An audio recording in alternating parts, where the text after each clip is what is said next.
Today is a Buddha's day. Hoje é o dia do Buda. And,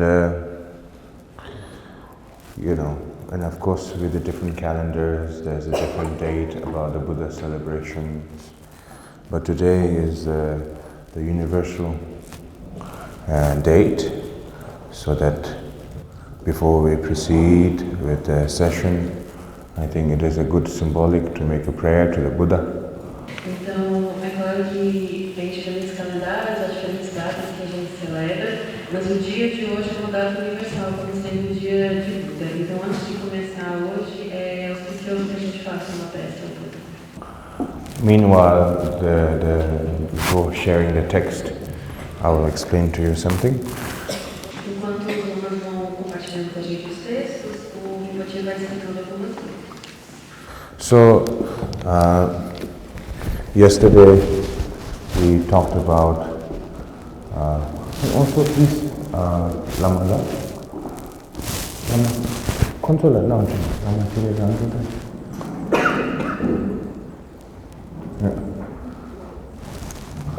And do we have the other text, the Mahamudra teaching? Yeah. Maybe if you can share that now. Okay.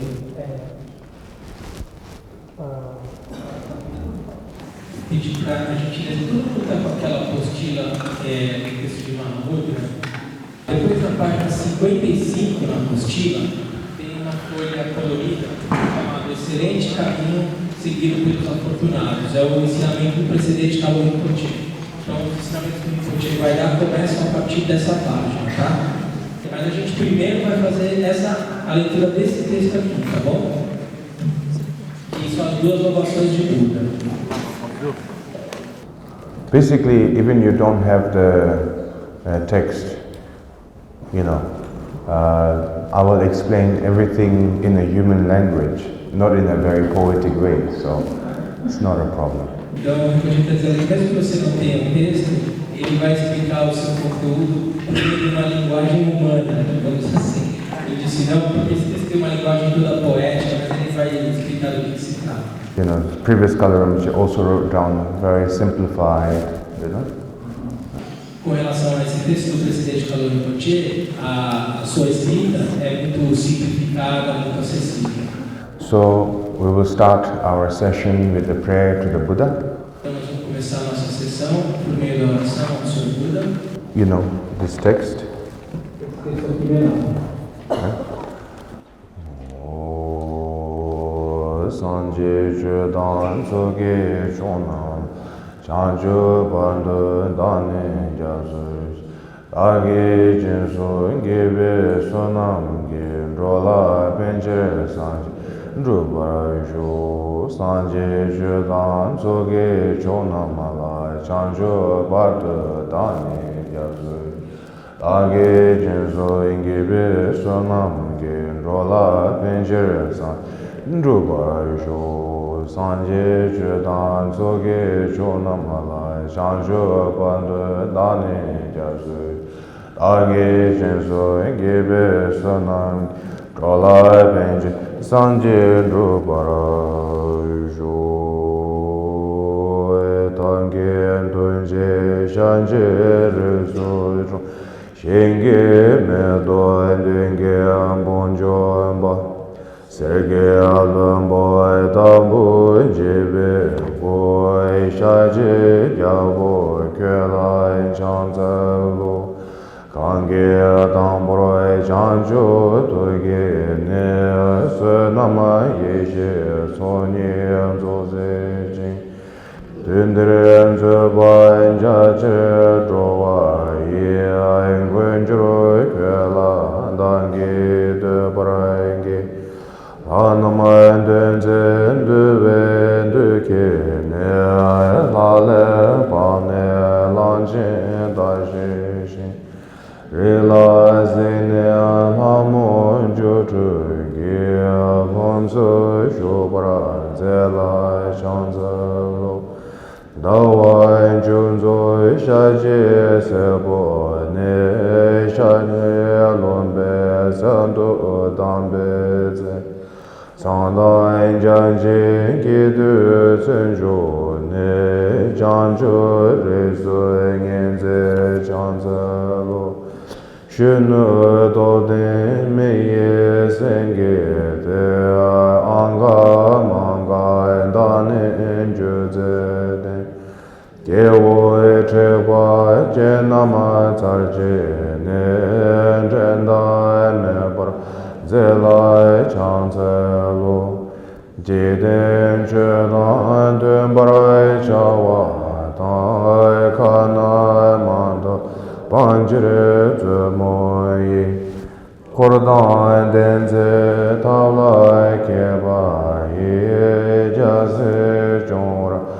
zela chanzalo korowe jawa nyingbo meze ne kimne chunde kala shene jang chede namdai chundo nila nirando chungwara zela chanzalo Tumbe shanjo ndro parai kone ne rajane jamdo londro endo kawa jenze zunru tarache ne sande joni zela chanzalo toma mene beba tunye che mangai dai chanjo shin zhondo ge zhong me yo wen barai sanje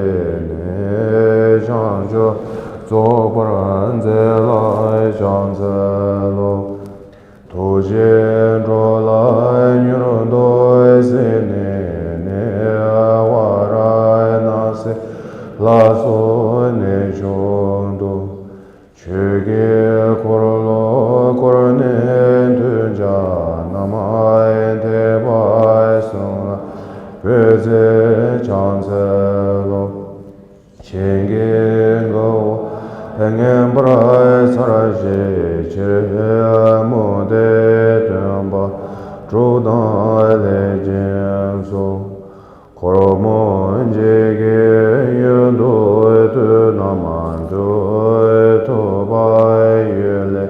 Jala chanzelo seba sunan be me yunde nindo yeba chochu chenbo den la men roa gunge rapchu bai den ba jebra zela chanzelo Lelo je nama nyurondo kurje she za jo chongge sa je tamaru chime dorje da boy ko she ne nyange da ran ze la chanzelo yanda ni do je boy me je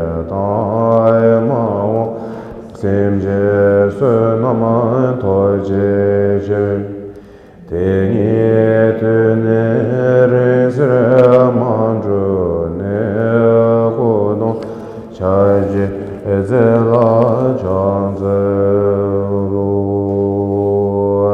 Kanze gani zoe ke tamanze Sa jende la gombara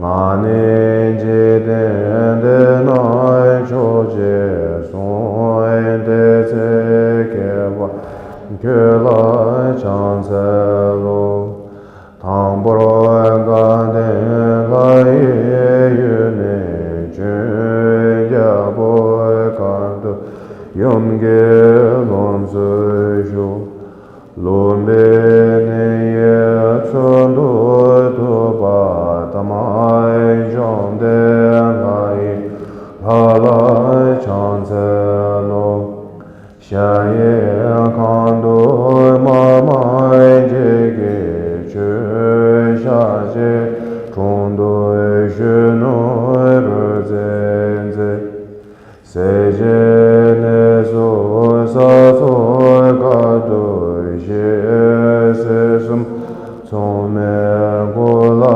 찬세로 종결 곳이 조회수되네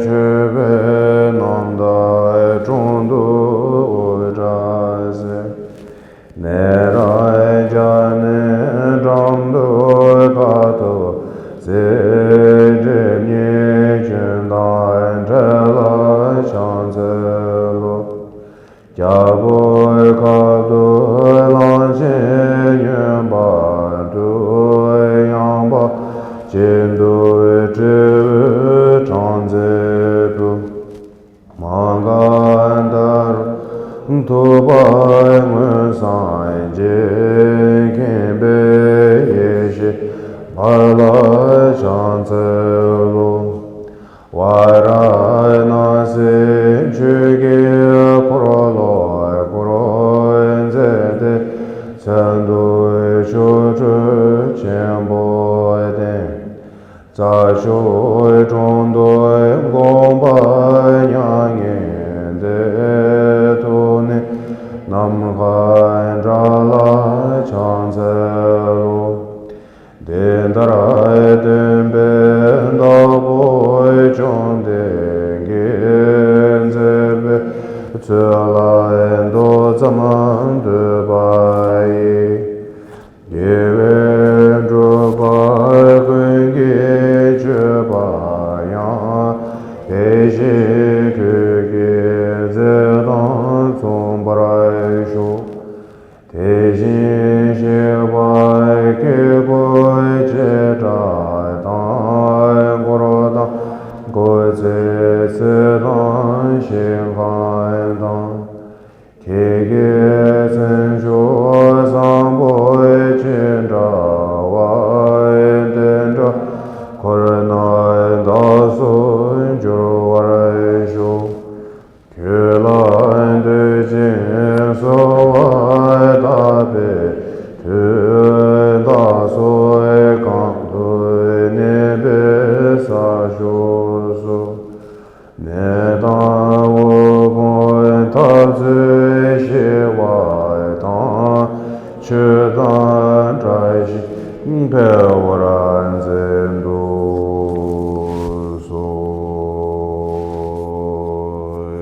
장자와단 취진샤와 제수예랑 고신소와이 개와의 정세다게 제사고 담제다게 장주 진보의 사시부시 정시매도다 레라와 linhagem 젠바네 산제신도 미대보와이 조그 남다 진라주바라쇼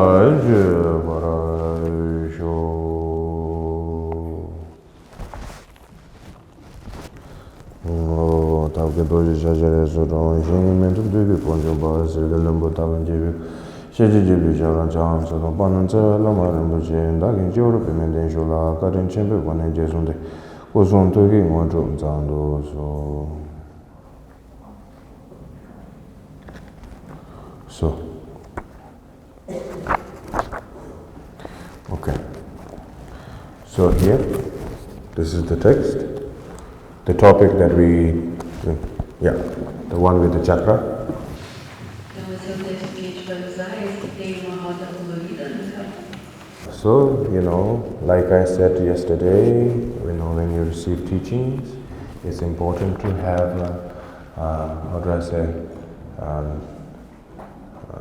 sense of, the compassionate attitude. Então, como a gente havia comentado ontem, né, ao receber, quando a gente recebe ensinamentos, é importante que a gente tenha uma atitude compassiva.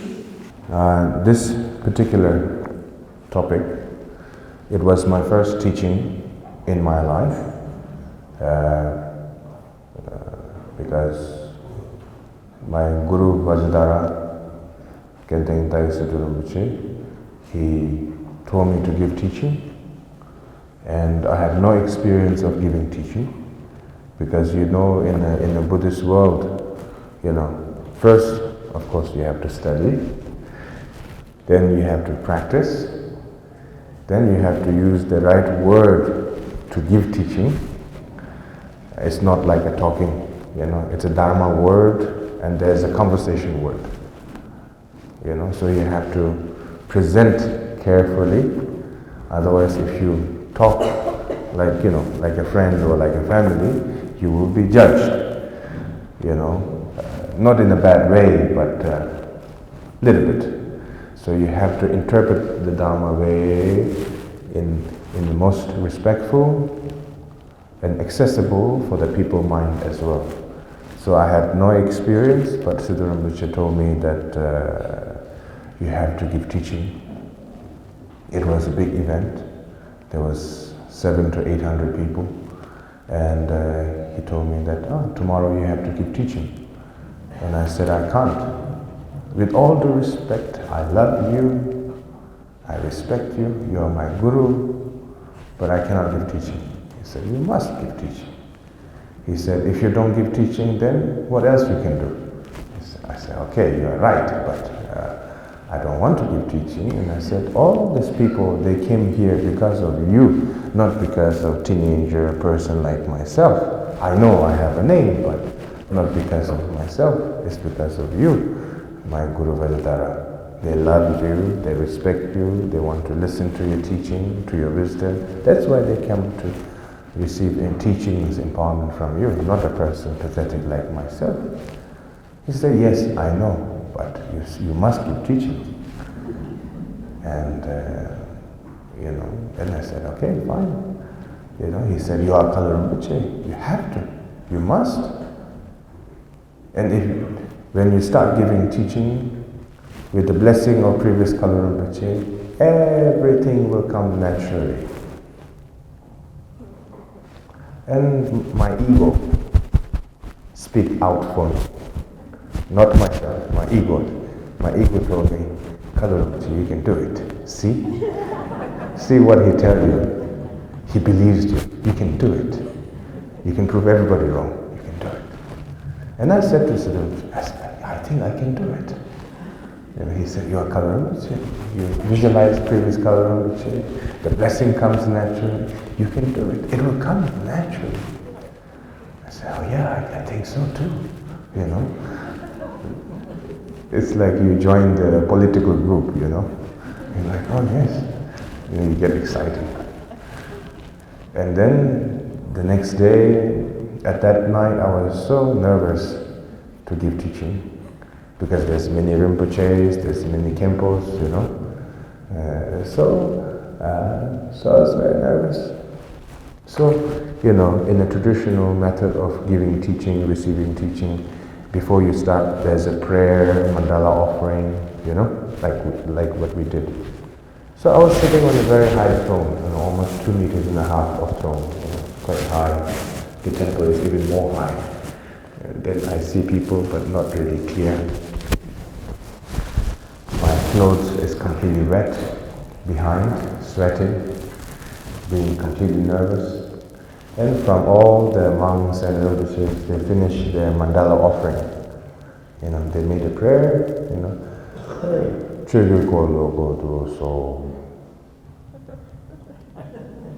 Then there was complete silence.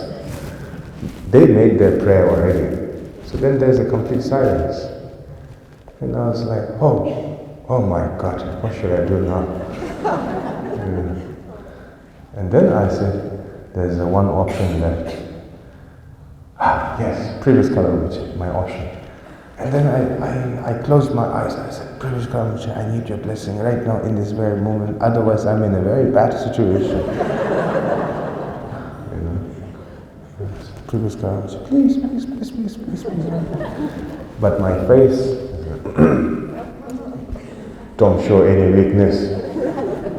Don't show that you're nervous. But in my mind, I was so nervous.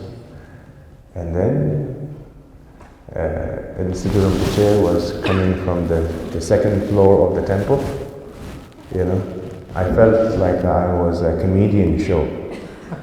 like you on the stage making a joke, then there's some important people from the second floor looking at you, I felt like very nervous. But then at the same time, I looked at my sense of insecurity. I looked at my own anxiety, right? Yeah, the very grasping of this anxiety. And I looked at my fear, at myself, and I said to myself, Kalu Rinpoche, you have done your 3 years retreat, you have done your practice, now is the time to look at your true reflection of your mind. The definition of the fear in this very moment is due to all the people in the front of you. Sense of not knowing, sense of uncertainty, sense of anxiety. But in method to dissolve all of this is to see everyone as your family. When you say family, you don't have to kiss and hug everyone. It's a different meaning. So you say, everyone is a family of my past life. Everyone is a family of my next life. So therefore, and there's nothing to fear. I'm myself in this very moment. With my sense of humbleness, I would share my knowledge, my experience with respect. From underneath them, not from above them. You understand? Yeah? So, what I'm trying to say is that when you call yourself a practitioner, it's important to have a sense of humbleness. If you don't have a sense of humbleness, then you lose the foundation. When you have a humbleness, the humbleness comes from seeing the truth. When you have the realization of the truth, and then you have a sense of honesty. When you have a sense of honesty, then there's a transparency. And when there's a transparency and honesty, the sense of humbleness attitude comes naturally. And then that is the foundation. And then on the top of that, when you hear teachings about compassion, the teachings about devotion, teachings about the love and respect and everything, then everything comes naturally to your heart. If you don't have the sense of humbleness, because many people, they have this assumption, that, oh, you are a practitioner, you have to be humble. Not like that. You have to be humble by realizing the truth. By realizing your ego, you become humble. Some practitioner people, they say, oh, I'm so humble, I'm so fragile. I deserve a recognition by the public. Things like that. And that is opposite. That is a manipulation. Manipulation, trickiness, lies. That is not humbleness. So, the definition of the dharmic, the spiritual humbleness, comes from the realizing of the truth, and then sense of honesty, transparency, and then the humbleness comes by itself, and you don't lose anything. Many people, when they think, in a Buddhist way, when they think they have to be humble, they think they have to lose everything. They think they have to give up everything. It has nothing to do with that. It is simply your mindset that applies one after another like a stack. Yeah? Oh, my guru, Kalu Rinpoche, he said to me, because I go to see him every day, 7:30 in the morning, the morning Dara is finished, so I go from my temple to his bedroom, make a 3-time prostration, and I say, Rinpoche, good morning, and then Rinpoche, good morning. That's my routine every day for 3 to 4 years, So and one day he told me to come, he said, come, sit next to me. I said, oh, okay. And he said, Kalu Rinpoche, I am student of your predecessor, your previous life. I know that one day you will become an important person. I know that one day you will travel around the world. Most important is that you always choose the lowest position, and that's where all the knowledge comes from. The moment you choose the higher position, you are lost. So keep in mind. I remember that. I remember the room, I remember the smell of the room, I remember his expression, I remember where I was sitting, I remember everything. I think I was 12 years old at that time, 12, 11. Yeah. Então,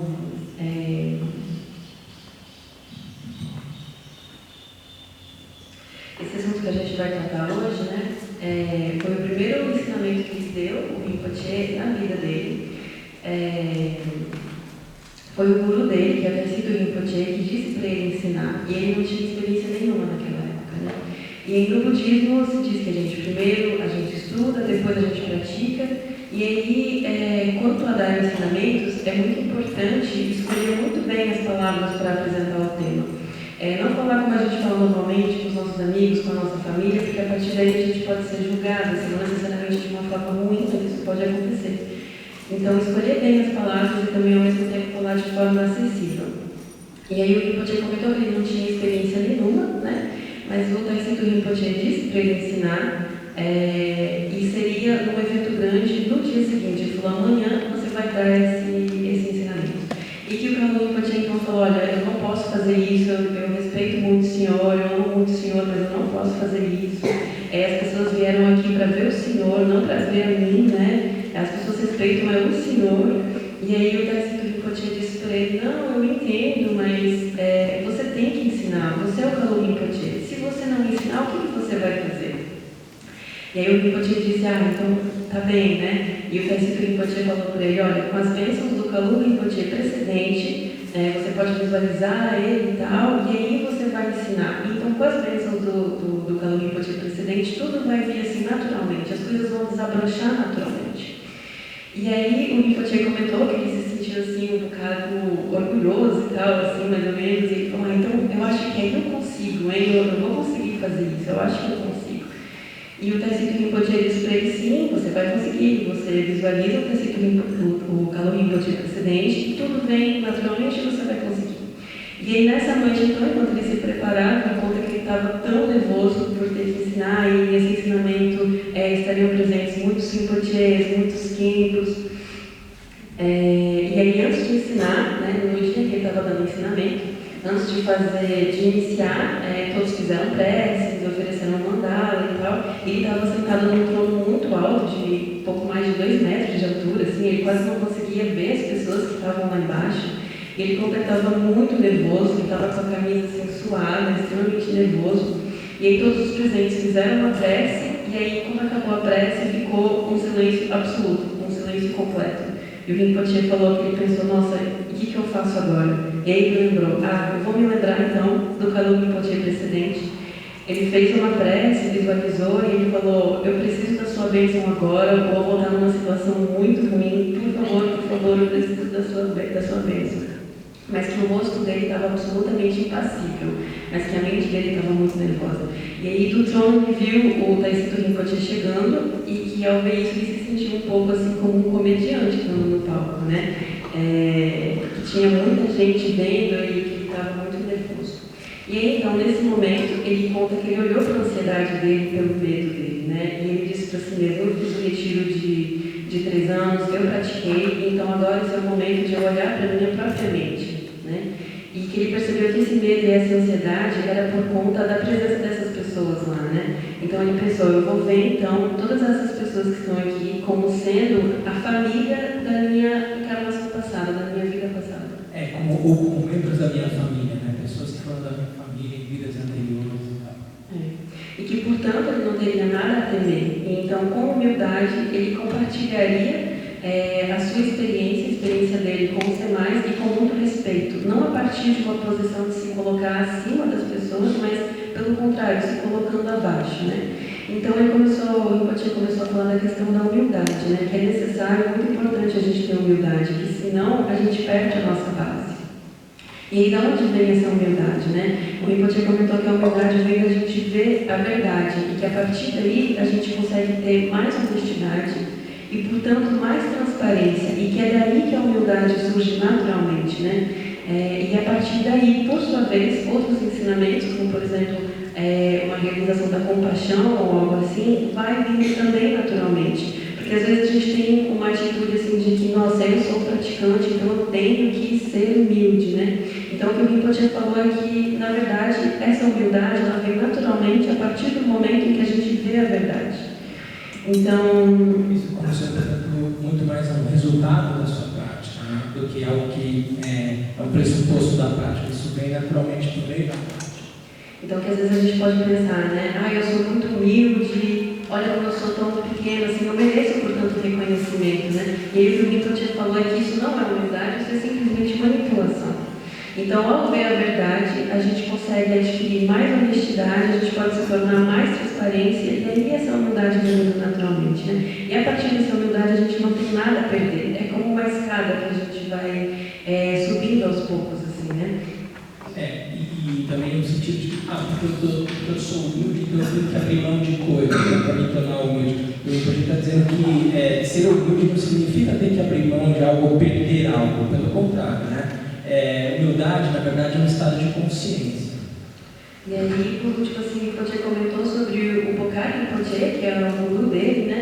Ele comentou que ele ia ver o Pokari Rinpoche todo dia, às 7h30 da manhã, fazia 3 prosternações a ele, dava bom dia, que essa foi a rotina dele por cerca de 3 ou 4 anos, né?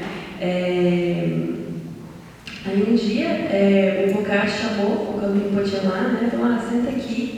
Ele disse, olha, eu sou estudante do Kalu Rinpoche precedente, eu sei que você vai ser muito importante, eu sei que você vai viajar muito, me dar ensinamentos e tal, mas queria que você tem que ter em mente que é o mais importante é que você tem que sempre ficar numa posição mais baixa, assim, né? Que a partir daí que você vai ter mais acesso ao conhecimento. Se você for numa posição muito alta, você pode perder muita coisa. E isso ele recebeu essa instrução do Pokari Rinpoche quando ele tinha 12 anos. Ele conta que ele se lembra dos detalhes mesmo, o cheiro do lugar, como o lugar estava, ele se lembra de absolutamente tudo desse momento. Isso ficou muito forte para ele. Is it okay? Yeah? So now I will proceed with the text, okay? So, the title is Lama Tambe Kadinitene Rangi Nwadan Jere Shadan Negative Kadan Trebinamsa Shejawa Shuso. So it says that Lama Tambe Kadinite, it says that, by the result of the generosity of kindness and the teachings coming from the lineage, with that, and also including Rangi Nwadan Jere.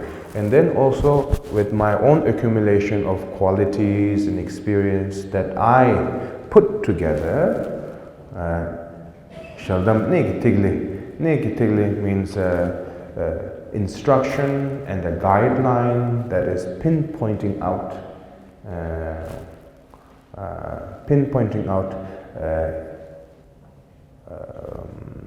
in detail, and this particular instruction is for the fortunate practitioner. The definition of fortunate, it does not define by who is rich or who is poor. That is not defined by, that's not the definition of fortunate when we call the Dharma fortunate people. And also it does not define by you receive many empowerment or you receive less empowerment, or you receive many teachings or you receive less teaching. That is not the definition of fortunate.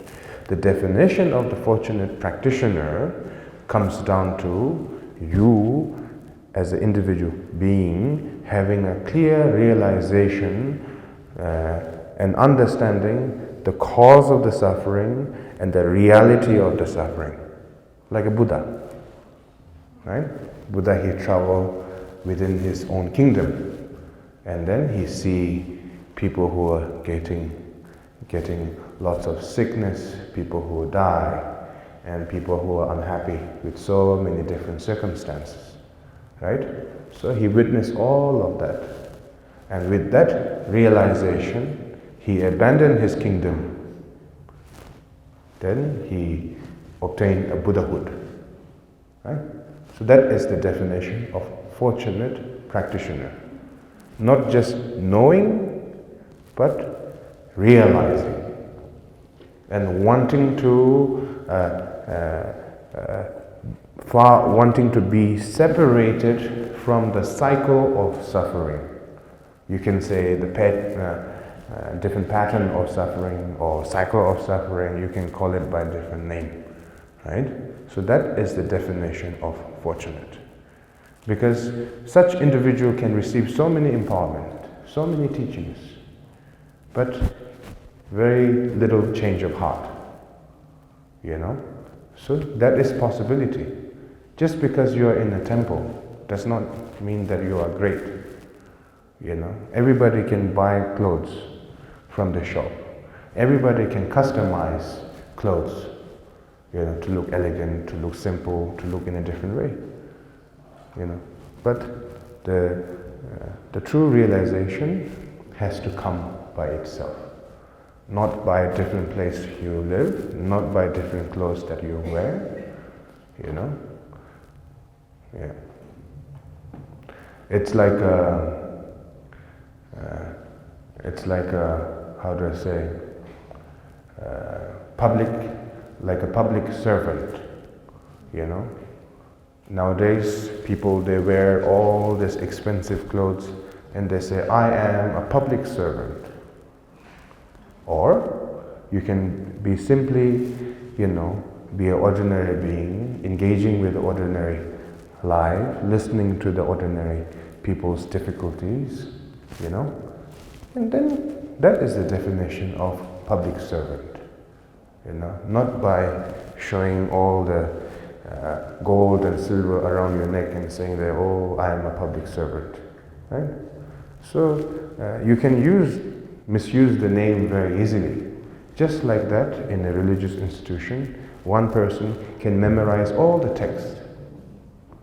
But it doesn't mean that you have a change of heart, you know. So therefore, fortunate being comes down to the realization of that individual. And that's the definition of fortunate. It does not define by what clothes you wear, which place you live, what society position you hold, rich or poor, you know, or how many empowerment or teaching you have received, you know. Então, o Rinpoche, no início, estava explicando o título do ensinamento, que está aqui na página 3. Ele leu em tibetano, né, e significa o excelente caminho seguido pelos afortunados.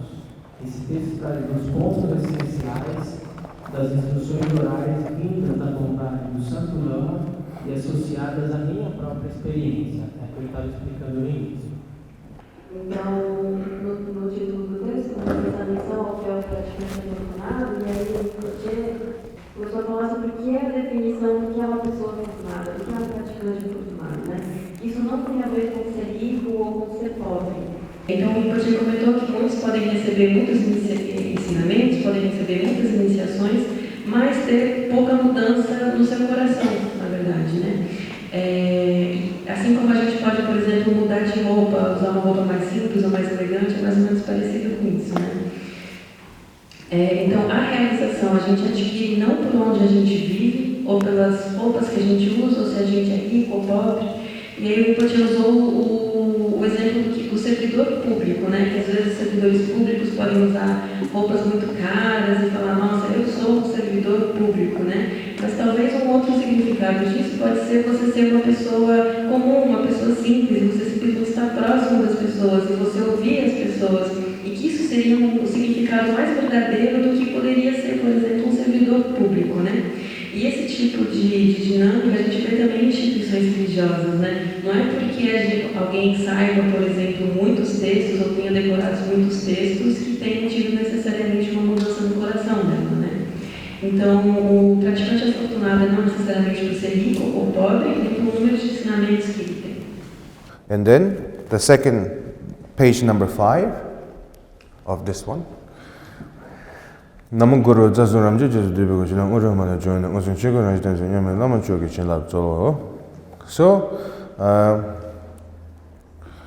you know, in our how does the belief in our teaching structure, you know, we have this belief that how does it, in this sentence it says Sasum Ramjim Jesudibigo, the essence of all the three jewels of all the Buddhas and Bodhisattva, an essence of all the blessings, the resources of all the blessings, is like a treasure, and that is and also including the one who will give me the true introduction to recognize my true face, and that is beyond any comparison, and that is the Lama, you know, that is the instructor, or that is the Guru, you know, and that is the Lama, and therefore with great respect, and please empower me with your blessings. So that's the first 4 lines of previous Kalu Rimpoche. Então, como vocês podem acompanhar aí, o Rinpoche foi lendo em tibetano, e vocês têm a tradução em português, que é definitivamente bastante próxima do que o Rinpoche leu aqui, dizendo a respeito do Guru, né? Se a gente faz homenagem ao Guru de início, então, em vós, Guru, está imbuído o oceano incomensurável das 3 raízes. Vós sois o tesouro de onde vêm todas as bênçãos e realizações. Vós que mostrais verdadeiramente o Dharmakaya como nossa própria face, incomparável ao Supremo Lama, conceda-me vossa graça. Okay, so let me explain this one a little bit to you. You know, when we come to the Tibetan Buddhism, you know, and we have this belief, and we were told to believe that, oh, you have to see your Guru as a Buddha. Have you heard about that? Yeah? You see, that is the problem. Nobody can see somebody as a Buddha, you know. Even the Buddha Shakyamuni, his own brother, did not see the Buddha Shakyamuni as a Buddha. And you expect that anybody that you met, that you see, can be considered as a Buddha? That is like you met somebody and you're saying to that person, I love you, but you have no love from your heart. Basically, you're lying to yourself. You know, you're lying to that person, you're lying to yourself. You know, like this one is a statement of the realized being.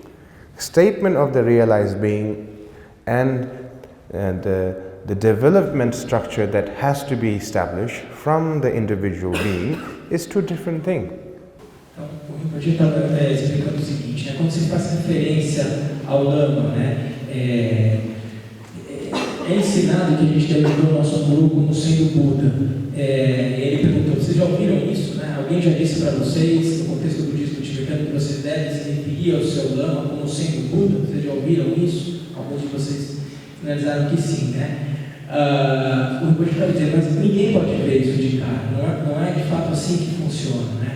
O Rinpoche está dizendo, por exemplo, o próprio irmão do Buda, do Buda Shakyamuni, não era capaz de perceber o seu próprio irmão, o primo do Buda, desculpa. Não era capaz de ver o seu próprio primo como sendo Buda, né? Então, como é que a gente vai conseguir desde cara se relacionar com o nosso Dhamma como sendo um Buda, né? É como se você encontrasse alguém e dissesse eu te amo, mas no fundo do seu coração você não sentisse realmente aquele amor. E é como se você estivesse trapaceando, então. Essa declaração, portanto, que é dada nesse texto aqui, é a declaração de um ser iluminado, que tem algum nível de realização e consegue se relacionar com o seu mestre como sendo um Buda. Mas essa relação de perceber o mestre como Buda vem com a prática. Então, há duas coisas diferentes. A declaração de dizer que você se relaciona com o Buda e o nível de realização que você tem na prática que faz com que você, de fato, consiga se relacionar com o seu mestre como sendo um Buda. Is it clear? Yeah? So, okay, now going to the next step is that, like myself, born in a religious family, in a religious country, brought up in a monastery, educated in a monastery, right? I have all the option, and I had all the option, and I'm brought up in that world, and I'm still in that world. What happens is that, in the beginning when you meet a master, in the beginning, the first step is that, oh, I know everything. He does not know nothing. He don't know nothing, Or she don't know. She have no idea, or he have no idea. I know everything, And you have this, the hot temperature of an ego playing with your heart all the time. Like, I know everything. That the 2 kilos of your ego hanging around in your chest, like running around, like, oh, I know everything. I know everything. And then slowly, as you do retreat, you practice, then you see the master as, oh, he has some point. Slowly. And then after that, as you continue to receive some teachings, then you see, this master has really a realized being. Realized being, not yet Bodhisattva, okay? Realized being. And then as you continue with your yoga practice, with your deity practice, with your meditation practice, then you say, all these teachings that I received from this individual, by the result of that and the result of my accumulation, I find inner peace. I find sense of quietness. I find sense of content. Buddha Shakyamuni said, avoid all the wrongdoing, and then accumulate all the positivity, and then make sure that you are content, and that is the true Buddha way. And that's what Buddha said. Avoid all the wrongdoing, accumulate all the righteousness, positivity, make sure that you are content, and be the protector of your own mind, and that is the true Buddhist. So, then you start to have some kind of a strong connection. And then after that, slowly, as you continue a little bit more further, and then you see, this master is truly a living Buddha, because in the past I did not have the opportunity to see the Buddha, but I had opportunity to repeat, from this great individual to be, the Buddha's teaching to be repeated, myself to be practiced, and I really respect him as an equal to the Buddha, and then you have this sense of openness, and then it's good. Then you can say, I see my Guru as a Buddha. But before that, don't say that. Don't say that, don't think like that. Otherwise you will normalize everything, and then you will become lazy. Walk with your capacity gradually. That is very important. Don't overestimate yourself with the ego.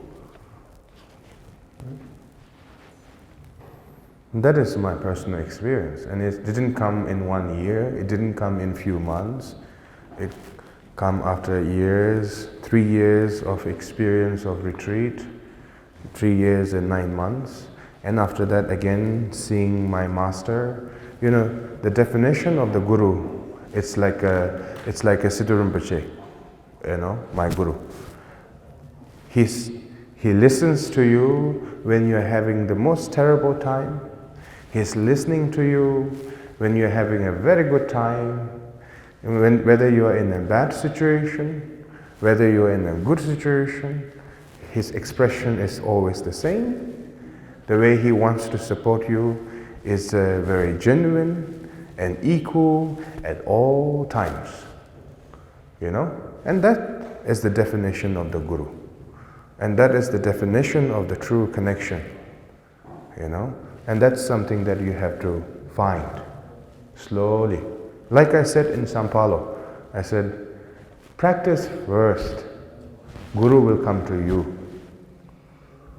You try to find a guru with paying an expensive flight ticket, running around the world and going with all the holy places. It doesn't work. It's very simple. Practice first with the meditation. Find a little bit of inner peace.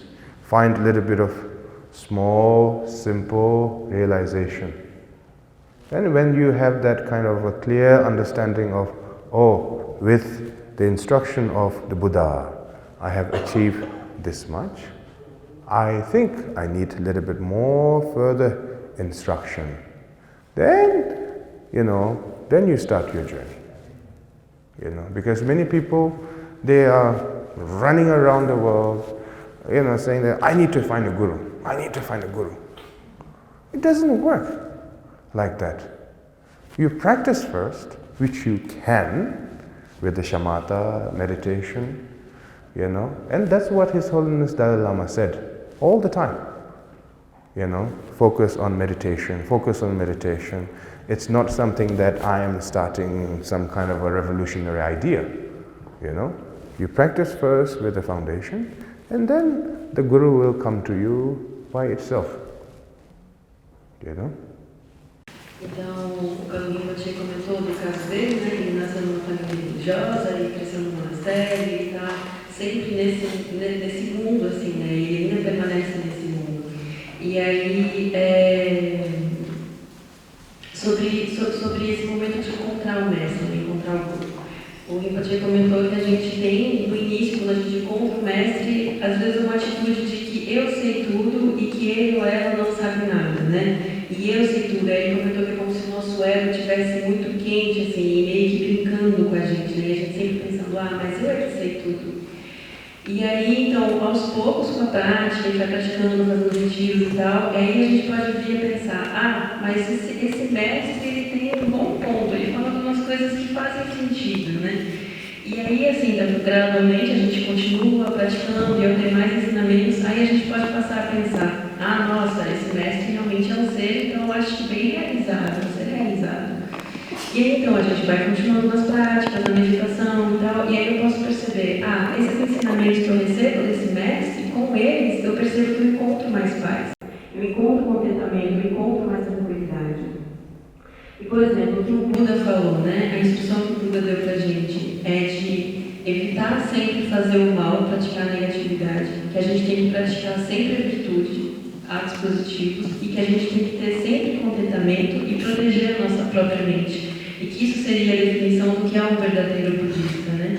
E é a partir daí que pode vir a surgir essa conexão mais forte, né? Então, ao continuar com a nossa prática, com a nossa meditação, recebendo ensinamentos, aí a gente pode chegando a essa realização de que o mestre é um Buda vivo, porque no passado eu não tive acesso ao Buda, eu não conheci o Buda. Mas que hoje eu posso praticar, eu consigo praticar pela bondade desse mestre que me ensina. E aí eu posso passar a respeitar esse mestre como sendo de fato um Buda. E aí tudo bem. Aí eu vou conseguir ver esse mestre como um Buda mesmo. Mas que antes disso, isso não faz muito sentido, né? A gente tem que ir de acordo com a nossa própria capacidade, aos poucos, e a gente também não deveria se sobreestimar por conta do nosso ego, assim, né? E aí o Rinpoche comentou, né, que essa é um pouco a experiência dele, né, que depois de muitas práticas, depois de ter feito muitas práticas, muitos sentidos, que ele foi desenvolver isso, assim, né. Por exemplo, o Terceira Rinpoche, que é o guru dele, ele comentou que o Terceira Rinpoche, ele te ouve com muito respeito quando você está bem, ele te ouve também quando você está mal, quando quando você está numa situação boa, quando você está numa situação ruim, que a expressão dele é sempre a mesma e que o apoio dele também é sempre o mesmo o tempo todo. E que isso é a definição do que é um guru. Porque essa é a definição do que é uma conexão verdadeira. E isso a gente encontra passo a passo, gradualmente e tal. E aí outra coisa que o Rinpoche mencionou, que também foi algo que ele frisou bastante em São Paulo, é que a prática sempre vem primeiro e depois o guru aparece naturalmente, né? Porque às vezes a gente tem a ilusão de que é o contrário, que a gente tem que viajar muito, procurar muito um guru, achar um guru, se esforçar para isso, né? Mas não, o primeiro é a gente praticar e ir obtendo realização aos poucos, né? E aí, com o tempo, talvez eu possa vir pensar, com as instruções do Buda, eu cheguei até aqui onde eu estou agora, mas eu preciso agora de mais instruções. E aí a gente começa a procurar, então, né? Porque às vezes a gente tem realmente essa atitude de, nossa, eu preciso de um guru, eu preciso procurar, eu preciso encontrar, mas não é assim. A gente tem que sempre praticar primeiro. E a partir daí o guru vai surgir, vai aparecer, né? E isso o Rinpoche comentou que é algo que não é só ele que fala, que o Dalai Lama também diz isso, né? Que aí o guru surge naturalmente. Like a Milarepa, you know, he has gone through, he have done something terrible things, and then with immense suffering of realizing of the samsara, and then he found Marpa Lotawa, you know, and then had tremendous devotion gradually. So example like that, you know. Então, por exemplo, como o caso do Milarepa, né? O Milarepa é dito que realizou atos terríveis, né? Ele fez coisas horríveis, assim, ele teve muito arrependimento e ele teve muito sofrimento ao realizar esse ciclo, o que é esse ciclo de sofrimento, assim, né? E que a partir daí, então, ele foi desenvolvendo gradualmente muita devoção ao mapa que ele conheceu e que era o mestre dele. So we take a break for 15 minutes, 15 to 10 minutes. Então vamos fazer um intervalo de 15 a 10 minutos. And then we will resume again. E aí a gente volta.